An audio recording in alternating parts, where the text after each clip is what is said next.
muri iyi minsi turiko turumva ko igihugu kibanyi c'u Rwanda catewe n'ikiza gikomoka ku mugera bita Marburg, kandi ayo makuru aremezwa n'ishirahamwe mpuzamakungu ry'amagara y'abantu OMS. Iyo nayo ni indwara yandukira cyane kandi yica n'ingoga. Umuntu ayandura cyane cyane mu gukora ku maraso canke ku bindi bintu byose by'amazi bisohoka mu mubiri w'umuntu yamaze kwandura uwo mugera, canke tukayandura mu gusangira ibikoresho canke ivyambagwa byakoreshejwe n'uyigwaye.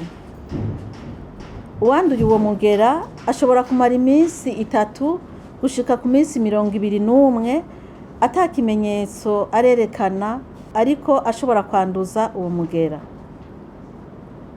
Ibimenyetso biranga iyo ndwara ni ibi bikurikira: ubushuhe bwinshi, kumeneka umutwe cyane, kudahwa canke gucibwamwo, kuvirirana amaraso mu binyigishi, mu mazuru canke mu bihimba vy'irondoka, kubabara mu mugongo canke umubiri wose, kudahwa n'ibindi. Naho mu gihugu cacu ico kiza ca virusi ya Marburg kitarahashika, kubera ko igihugu cacu gihana urubibe n'igihugu c'u Rwanda, turemeza ko na twebwe ico kiza kitugeramiye, ari naco gituma tubwirizwa kurikanura.